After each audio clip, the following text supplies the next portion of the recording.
Kenapa agama diajarkan al-jannatu takhta aqdamil ummahat? Surga itu berada di bawah telapak kaki ibu. Coba itu contohnya. Digendong bersusah payah, dari tadi itu hadir, kepanasan, tidak pulang. Untuk apa? Karena mau dengar dakwah. Dan mau dengar dakwah sayang juga sama anak. Makanya adik-adik sekalian, ketika Anda durhaka sama ibumu, maka jangankan kau masuk surga, baunya surga diharamkan bagimu. Dengar ini cewek-cewek, sopan sama cowoknya, kurang ngajar sama mamanya. Kalau mamanya yang kasih tahu, apa sih mama tahu, itu kan dulu. Sekalinya cowoknya aja, iya deh bang, terserah abang aja deh, saya ikut, mana yang baik. Dongo. Tahu dongo? Beleng-beleng. Tahu beleng-beleng? Itulah makanya. Adik-adik sekalian, kalian mau sukses, muliakan orang tuamu. Tidak perlulah kau kursus kiri kanan. Muliakan orang tuamu, Allah yang angkat derajatmu. Itu janji Allah. Biar kau sekolah tinggi-tinggi, tapi kau tidak hargai bapakmu, kau hina orang tuamu, bisa jadi kau dapat kerja, tapi kerjaan yang kau dapat makin jauhkan kau dari agama. Bisa jadi perusahaanmu lancar, tapi perusahaanmu justru menyeret kau masuk gampang neraka. Ada orang tidak cerdas, tidak terlalu berkualitas dirinya, tapi dia muliakan orang tuanya, Allah angkat derajatnya. Maka adik-adik, muliakan orang tua, enak hidupmu. Itu tadi model anak sekolah. Kalau kita model yang sudah punya istri, bagaimana modelnya Ustadz durhakanya? Takut sama istrinya. Dapat rezeki, suaminya bilang, bu, sudah lama kasihan ini nomor antrinya bapak, mau haji tidak dapat-dapat, ini ada kasihan duit, bagaimana kalau kita kasih umroh dulu ibu, bapak kita kasih umroh dulu di kampung. Apa langsung dia bilang istrinya, apa? Bapakmu terus. Apa? Mamamu terus. Langsung dia bilang suaminya, sudah mipalek, terserah kau. Ada begitu di sini? Ada. Beleng-beleng. Apa kamu takut sama istrimu? Nawamu semua dia kau ambil semua. Jangan takut sama istri, Pak. Bapak tidak bakal bahagia dalam hidupmu kalau kau lebih takut sama istrimu untuk membahagiakan orang tuamu. Nah. Makanya hidupmu susah dalam rumah tangga. Kenapa? Istrimu kurang ngajar sama ibumu. Maka bilang sama istrimu, jangan coba-coba sakiti perasaan ibu saya. Kalau kau lukai perasaan ibu saya bawa kau ke pengadilan agama, saya ceraikan kau baik-baik. Lalu saya bilang sama mamanya, istriku di rumah, boleh kau marah-marah sama saya, boleh kau tutup pintu, yang penting tidak kau kunci. Boleh kau lempar kepalaku, yang penting tidak kena. Satu yang tidak boleh, jangan kau pernah hina orang tuaku. Begitu kau hina orang tuaku, wabillahi taufiq wal hidayah, keluar. Begitu deh. Ada di sini takut sama istri? Jangan, Pak. Itu yang membuat ibu juga kalau mau bahagia rumah tanggamu, muliakan mertuamu. Datang mertuamu dari kampung, dari Sulawesi Selatan, hormati. Jangan baru duduk mertua dia bilang, kapan ki pulang, mak? Bawa dia, kasihan itu orang tua kalau dari kampung, naik dari Parepare, turun di pelabuhan barang, bawa ayam 3 ekor, lepas di terminal 1, nah kejar lagi tuh, bawa pisang, bawa beras, bawa semua dia bawa, kasihan. Padahal anaknya sudah ada kerjanya di papan, dia bawakan itu. Begitu cintanya orang tua kepada anak. Jadi wajar kalau ibu bapak kurang ajar, tidak akan mendapat berkah dalam hidup. Muliakan orang tua ya. Kalau ada yang tanya-tanya, kenapa hidupku susah selama ini? Tidak usah tanya jalan lain. Durhaka sama orang tua. Orang tuaku sudah meninggal, Ustaz. Cara berbuat baiknya. 1, doakan. Allahumma gfirli wali walidayya warhamhuma kama rabbayani. Saya heran lihat-lihat kita. Kalau tangannya ulama kita cium bagus. Bagus. Tapi pernahkah Bapak perlakukan tangannya ibu seperti itu? Pernahkah Bapak perlakukan tangannya orang tua? Saya orang lain, belum tentu saya doakan Bapak ikhlas. Doakan saya Ustaz, saya doakan tapi belum tentu saya ikhlas. Kenapa? Saya belum tahu Bapak. Tapi kalau orang tuamu yang doakan kamu, pasti ikhlas. Saya tadi kesini, ibu saya telepon. Mak, telo doa mau kak mak? Woi, walio doa aku nak. Saya tidak doakan diriku. Kau selalu kudoakan karena kau selalu jalan. Itu ibu. Kalau suami bu, jangan sampai ibu juga berdosa kepada orang tua gara-gara suami. Jangan sampai bapak-bapak berdosa hanya karena istri. Jangan sampai kalian yang masih kecil durhaka sama orang tuamu, maka hidupmu bakal susah. Muliakan orang tua. Doakan. Allahumma gfirli wali walidayya warhamhuma kama rabbayani shaghira. Sudah itu doa lagi, ya Allah ampuni dosanya orang tuaku kalau sudah meninggal. Terima amalnya, lipat gandakan kebaikannya, lapangkan alam kuburnya. Sudah itu saja. Ada rezeki, sedekah. Ada rezeki, sedekahkan. Saya mau terang kuburnya orang tuaku. Perbaiki sound sistemnya masjid. Terang itu kuburnya. Saya mau terang kuburnya orang tuaku. Kirim pembeli lampu. Kasih tahu panitia masjid. Mulai bulan depan saya yang bayar itu masjid lampunya. Jangan ambil uang celengan. Terang itu kuburnya orang tua. Dan demi Allah tidak ada orang bangkrut gara-gara rajin sedekah. Ada yang bangkrut gara-gara sedekah? Mana buktinya? Makin sedekah makin kaya. Rahmat Mas'ud. Coba lihat. Orang datang itu, bos, membayar ke bos. Bos, baju sekolah bos. Bos, istriku melahirkan. Bos, terbakar anuku. Bantu. Tapi mana ada yang bangkrut kalau rajin sedekah? Tidak ada pak. Kenapa bapak ibu miskin? Kalau selalu minta-minta. Berhenti minta-minta. Allah kasih kau kaya. Sedekah. Saya tidak bisa sedekah dengan duit, sedekah kau dengan tenagamu. Saya tidak bisa sedekah banyak-banyak, sedekah dengan apa? Lihat itu masjid. Oh, sudah kotor anunya. Apa namanya itu? Kudungnya. Putih bukan, coklat bukan, hitam bukan, kat diam nih. Sudah, bawa masjid satu kudung. Itu sedekah. Oh, masjid antara masjid dengan toilet jauh. Sedekah dengan sandal swallow. Nah, curi orang, tidak ada urusan. Itu sedekah. Kita lihat karpet, sudah jelek, sedekah dengan karpet. Insyaallah banyak pahala. Hari Jumat kita kirim air botol gelas ke sana, air gelas ke sana, orang minum itu sedekah. Saya cuma bisa nasi bungkus 10 saya sumbang hari Jumat, itu sedekah. Allah tidak lihat banyaknya, yang penting ikhlas banyak daripada sedikit tidak ikhlas. Sedekah. Serius. Sudah sedikit tidak ikhlas lagi. Mending banyak ikhlas. Iya toh? Panasnya di. Nggak bisa konsentrasi sejenak. Lewat-lewat ketawa itu kak bos. Nah ibu bapak. Salah satu sunnah yang dianjurkan Nabi sholat jamaah. Nabi kumpul-kumpul sama sahabat. Ya, enggak apa-apa. Enggak usah kasih, enggak apa-apa, Pak. Sedikit lagi, 5 menit lagi. Menunggu orang masjid takwa. Ya. Nabi, saudara-saudara sekalian, kalian yang tetangga dengan masjid wajib datang berjamaah. Bertanya sahabat, mana tetangga masjid ya Rasul? Kanan masjid 40 rumah. Depan masjid 40 rumah. Belakang masjid 40 rumah. Belakang masjid 40 rumah. Itu tetangga masjid. Bubar. Tiba-tiba datang tunanetra.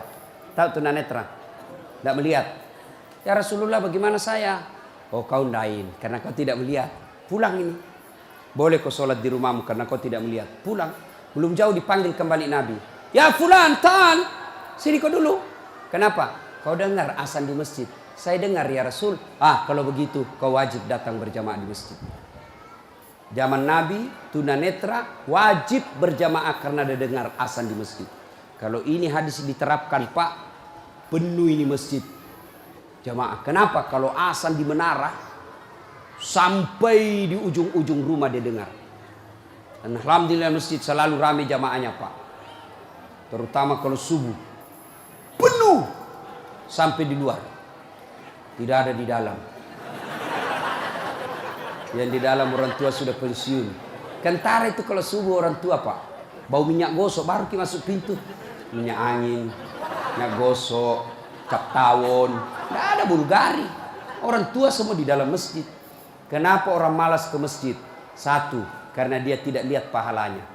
Coba kalau Pak Rahmat Mas'ud umumkan, siapa yang datang sholat berjamaah subuh dapat beras 50 kilo, pembeli pulsa 200.000. Jam 5 sholat subuh, jam 10 malam sudah pesan masjid sampai di luar. Kenapa? Karena dia lihat pahalanya. Yang kedua, kenapa orang malas ke masjid? Karena dia tidak tahu pahalanya. Dengar bapak-bapak ini, terutama kita yang sudah muka-muka sakaratil maut ini, yang sudah tua ya, rajin-rajin ke masjid Pak, berdoa mudah-mudahan bapak lagi sujud ajal menjemput. Apa keutamaan berjamaah di masjid? Satu, kalau hujan basah baju atau kena debu melengket di badan, ke masjid, bajunya yang basah itu melindungi dia nanti di pada masa.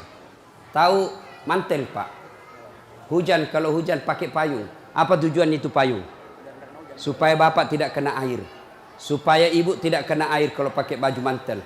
Begitulah fungsinya baju yang basah. Ketika bapak ke masjid dan gerimis, basah baju itu bapak yang melindungi bapak agar tidak disentuh api neraka. Sudah. Coba jangan juga salah paham.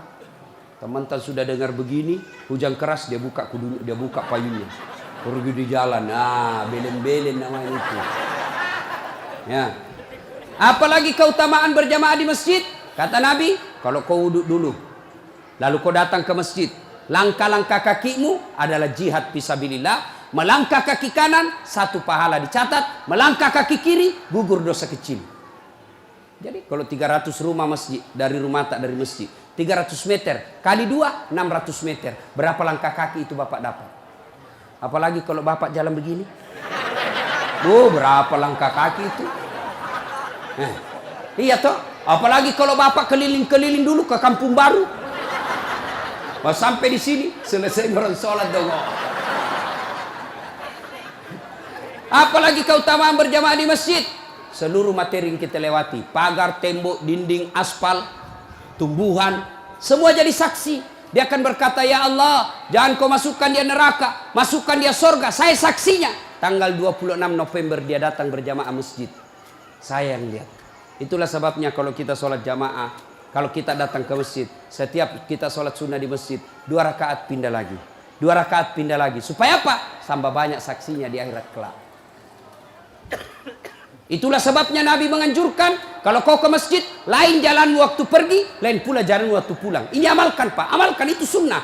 Bapak datang masjid dari pintu sana, pulang dari pintu sana. Itu makin banyak saksi di akhirat. Yang keempat, lipat 27 kali. Artinya, sekali bapak sholat di masjid, 27 kali sholat di rumah baru sama pahalanya. Apalagi, kalau di masjid ada disebut doa bersama. Mungkin di rumah bapak susah sholat. Mungkin di rumah banyak godaan. Mungkin di rumah ibu bingung. Ini saya sudah tahiyat atau belum? Ini sudah 2 atau 3? Ini apa? Kalau di masjid aman. Tidak ada kecemasan seperti itu. Nah, itu datang ke masjid. Yang berikutnya, yang membuat orang malas ke masjid. Tadi, yang ketiga, manajemen masjid tidak bagus. Mana manajemen masjid yang tidak bagus? Selalu disimpan saldo kas. Jangan simpan saldo Pak. Dengar ini panitia masjid. Bapak kalau simpan saldo kas di masjid, bapak yang tanggung dosanya, tidak jalan amalnya orang. Saldo kas 80 juta. Jangan simpan. Cari orang yang susah, yang rajin berjamaah. Ada utangnya di bank, bayarkan supaya dia lepas dari kredit. Boleh itu. Baru dia suruh cicil ke masjid. Kalau dia di bank berbunga, makin susah hidupnya. Boleh. Saldo kas 80 juta, kita mau kencing tidak ada air. Kerannya rusak-rusak, simpan, jangan. Berhenti jadi panitia kalau bapak tidak bisa urus masjid. Yang sudah tua mundurlah, kasih anak muda. Ini masjid bukan perusahaan punya. Begitukah di sini? Hah? Jangan marah Pak, siapa suruh kau panggil Kak? Mau kok. Demi Allah Pak, bapak tanggung kalau amalnya orang tidak jalan. Bapak coba kalau itu uang cuma 100.000, tapi diberikan keran, maka selama keran itu berputar, selama itu orang yang punya uang dapat pahala. Tapi kalau dia cuma di bank disimpan, tidak jalan amalnya. Belikan dispenser, belikan kopi. Tidak apa-apa, boleh. Jangan ditulis di masjid, dilarang tidur. Siapa yang larang tidur di masjid? Tidak ada dalilnya.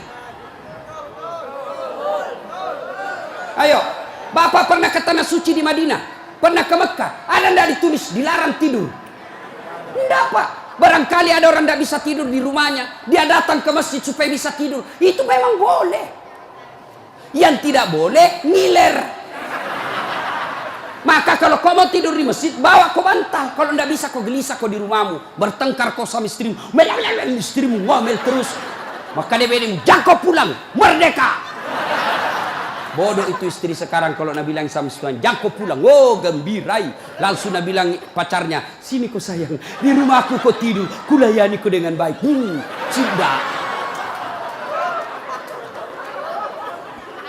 Jangan ditulis, jangan bawa anak-anak berisik. Bersyukur kalau masih ada anak-anak berisik di masjid. Kalau tidak ada anak-anak berisik di masjid, maka tidak ada lagi nanti yang mau datang di masjid. Kalian juga orang tua, kalau anakmu mau ke masjid, belikan songkok dan baju baru. Anaknya mau pergi, Pak, mau pergi masjid, belikan nggak songkok? Apa dia bilang? Itu nak, songkok na nenek nu kau pakai. Anaknya nomor 7, songkok na nenek na nomor 10. Tak buas si songkok nama buas sih.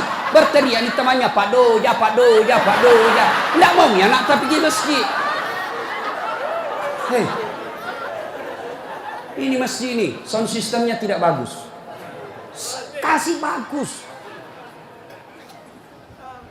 Ini saya kasih tahu Ki, tanya itu ahli tentang AC.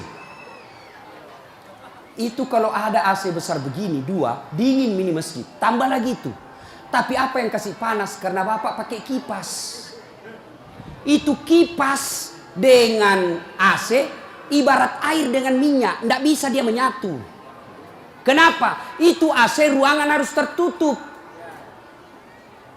Kalau kipas tidak boleh tertutup. Kalau tertutup itu kipas, maka makin panas orang di dalam. Kenapa? Karena itu kipas perlu sirkulasi udara, perlu angin keluar masuk. Kalau tidak keluar masuk angin, maka angin yang ada itu saja nak putar terus, airnya jadi panas. Apalagi kalau ada yang bau keteknya di dalam. Pedek masesano. Kege mak badaram mangi, mak bau lasuna mansedinya. Itu mi pentingnya anak muda jadi pengurus masjid. Karena kalian kalau sudah tua tidak ada yang tahu. Kau juga anak muda, muliakan orang tua. Tempatkan di mana itu orang tua? Tempatkan sebagai penasehat masjid. Jangan masjid dikira dia punya.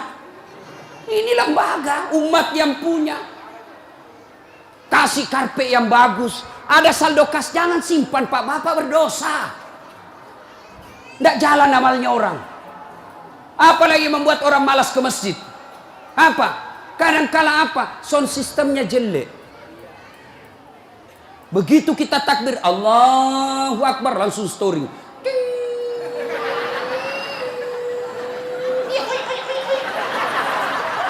Mau ki perbaiki, sudah makin takbir, terpaksa si tangan ki.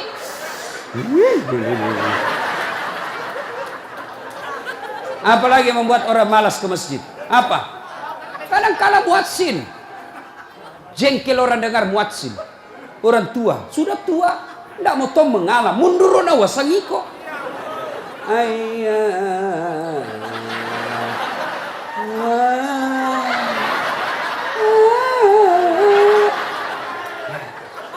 Namun dari iya siro tomato, iya siro. Ayo coba. Iya.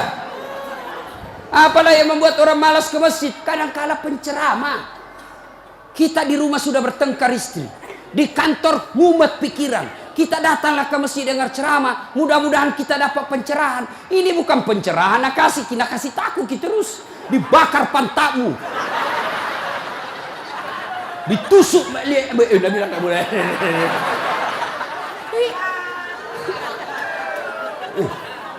Iya. Apalagi yang kasih malas orang ke masjid. Kadang-kala apa? Imam. Ada juga imam suka sekali baca panjang. Tidak tahu juga apa nak baca. Nagaret memi. Dolin. Al-Fatihah paling nak baca.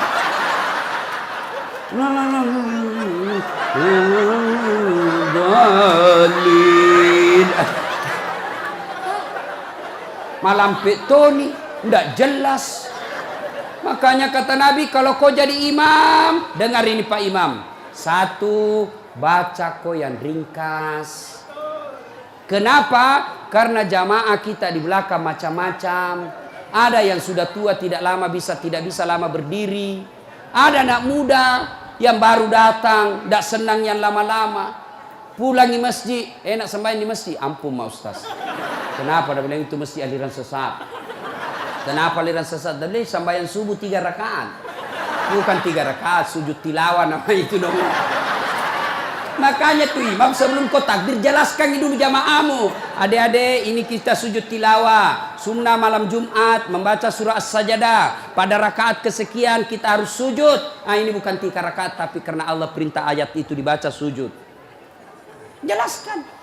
Yang sulit, aliran apa ini? Kenapa 3 rakaat? Enggak, kau yang dongo.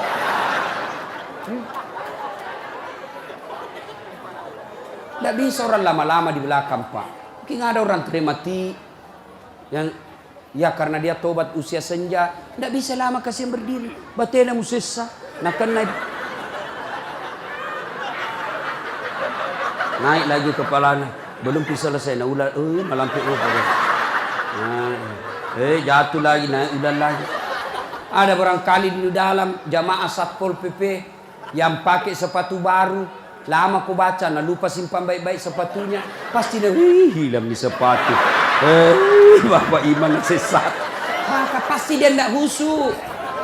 Ada barangkali juga ibu-ibu yang sekali kentut sudah makan pete.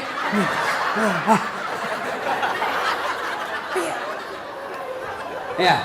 Yang kedua kata Nabi, kalau kau jadi imam, baca yang umumnya orang hafal. Tujuannya apa Ustaz? Satu, supaya jamaah ikut kalau dia hafal. Coba kalau kita imam baca Al-Fatihah, kita ikut juga toh. Kenapa? Karena kita hafal. Tapi coba imam membaca surah Al-Baqarah ayat 10 sampai 120. Nah, imam sibuk dengan bacanya, kita sibuk dengan hayalan tak. Mau ikut, tidak dihafal. Mau ruku, belum ruku, terpaksa dibaca semua pengumuman masjid. Keadaan keuangan masjid, saldo kas pengeluaran, sumbangan dari haji, dibaca semua. Belum selesai ini sudah dibaca satu palampang ini, satu ini dibaca lagi Persatuan Guru Republik Indonesia. Belum selesai imam dibaca lagi bajunya tim sukses Rahmat Masud, calon wali kota Balikpapan. Semua Pak dibaca. Siapa salah? Imam. Ada ini cerita gini, wallahu alam benar atau tidak. Ada penghafal Quran, dites bacaannya. Nah, kau imam, kau mau dengar bacaan imam lah dia. Dia baca betul yang susah. Hanya dia yang tahu. Tiba-tiba jatuh cicak kepalanya. Tas silang itu, stres. Orang stres hilang bacaannya. Apa sambungannya ini ayat? Mau ruku, tidak tahu apa sambungannya? Tidak ada tuh bisa bantu. Terpaksa Nabi bilang imam, tolong bantu di belakang. Nabi bilang di belakang, saya juga tidak tahu. Tiba-tiba berteriak anak muda. Dia bilang, kalau begitu ya sudah, ya Allahu Akbar. Siapa salah? Siapa salah? Siapa salah? Ini waktuku kuliah ini, kisah nyata. Waktu saya KKN. Belum Pak jadi ustaz waktu itu. Ada temanku, baru kenal ceritanya ini. Pikir sholat di posko. Dia pakai gamis. Baju ustaz sih. Kebenar. Alumni pesantren ini. Ya imam. Dialah imam. Al-Fatihah lancar. Begitu dia baca Al-Kafirun, aku bilang macam apa? Macam apa ini? Wala antum abiduna ma a'bud, wala ana abidum ma abattum, wala antum abiduna ma a'bud, wala ana abidum ma, wala antum abid, wala ana. Jengkel temanku yang anak fakultas sastra. Langsung teriak. Nabi bilang, kenapa itu tak putar-putar tidak mau sampai? Nabi bilang ini imam, ilmi juga kupikir. Kacau sholat. Siapa salah? Siapa salah? imam. Ini waktu ku SD di kampung, sembahyang asar. Bih, sujud Pak Imam lama sekali. Apa ini imam lama sekali sujud? Tiba-tiba ada temanku nangkak kepalanya, sembahyang asar tuh. Dan setelah, wih, tidak ada imam. Ternyata imam keluar dari pintu samping. Kacau mi sholat, bubar, tidak ada imam. Selesai sholat ditanya, Pak Imam, kenapa ku tinggalkan saf? Nabi bilang, kentut kanan. Pak Imam, lain kali kalau Bapak Imam kentut, kasih bangun ki dulu supaya dilihat kau pergi. Nabi bilang, ku sengaja nak, karena malu kak aku lihat. Kacau sholat, siapa salah? Siapa salah? Imam. Makanya agama mengajarkan dalam fikih sholat jamaah, hati-hati milih imam. Makmum siapa saja boleh jadi makmum. Mulai orang gila sampai orang sadar boleh jadi makmum. Mulai orang dewasa sampai belum balik boleh jadi makmum. Mulai orang cerdas sampai orang blow on boleh jadi makmum. Imam tidak boleh, hati-hati. Kenapa? Salah imam, kacau sapu. Maka hati-hati. Kalau salah imam, bubar jamaahmu. 2020 yang akan datang, Balikpapan akan milih imam. Wali kota. Kalau kau salah milih wali kota, sengsara hidupmu. Mengerti maksudku? Mengerti itu? Siapa yang panggil kak? Hah? Ada juga calon wali kota, datangkan artis. Tahu pernah mama ustad. Kalau artis nak datangkan kibu, terancam kibu. Datang itu artis, kelihatan dadanya, kelihatan pahanya. Nah goyang di depannya suami tak. Enggak juga nak kasih lihat kipahanya pak, nak kasih lihat saja. Dia tu napa keteni-teni kipak. Enggak nak kasih pegang, dikasih lihat saja. Cancing-cing. Ada itu Pak Haji menontonnya. Coba kalau ustaz nih, kita dah tahu ini salat jamaah. Itu enaknya kalau calon pemimpin kita yang juga calon pemimpin dekat dengan ulama. Jangan kau musuhi ulama. Yang penting jangan jadi manusia jarum apa itu? Jisamsu. Tahu jisamsu? Janji manis nyatanya palsu. Insya Allah Pak Rahmat tidak begitu. Perlu ini perlu. Nah, dia tanya, Ustadz bagaimana kalau perempuan? Boleh ibu perempuan ke masjid, tapi tidak dianjurkan. Tapi kalau mau ke masjid, jangan dilarang kata Nabi. Kenapa perempuan dulu tidak dianjurkan ke masjid? Karena dulu tidak aman. Kalau pergi sendiri diculik dan diperkosa dulu. Sekarang di Manggar aman. Siapa mau culik, apalagi kalau ibu sudah 60 tahun. Siapa mau culik ibu, bikin susah. Ada remaja. Ini ustadz yang ceramah. Tidak pernah saya pondok pak. Tidak pernah saya sekolah pondok. SD sekolah umum, SMP sekolah umum, SMA sekolah umum, sarjana sekolah umum, S2 sekolah umum, S3 sekolah umum. Di mana saya belajar agama? Datang ke masjid. Saya kalau Ramadan dulu zaman SMP dan SMA, saya sudah bermalam di masjid. Waktu itu belum saya tahu apa itu itikaf. Tapi ternyata itulah itikaf, tinggal di masjid. Apa kerjaku? Kalau sudah jam 2 teriaklah saya di masjid. Sahur, sahur, sahur. Kalau ada lebih kue bawa sedikit ke masjid. Kita mau juga buka puasa, mau makan sahur di sini. Cuma ada dulu imam di kampungku aneh-aneh pak. Berteriak ini bilang, jangan pak, jangan pak. Orang kaget semua, siapa yang pukul Pak Doja? Oh lari semua orang ke masjid. Jangan pak. Ternyata jam 4. Kacau orang. Sudah itu ditegur, jangan bilang jangan pak. Kaget karena Pak Doja tidak tahu. Nah bilang lagi, sahur, sahur. Sudah jam 3 lewat 60 menit. Cocok tahu aja gampang. Ayo, ibu bapak, saudara-saudara sekalian, kita juga jamaah ada aturannya. Sudah ya? Nah, karena sudah waktu dari tadi saya tunggu, alhamdulillah. Kalau masih mau dengar ceramah, kita pergi rame-rame ke Masjid Taqwa. Kan tidak dibayar gitu. Nah, kita sama-sama lah ke sana. Ini saja tausiah kita.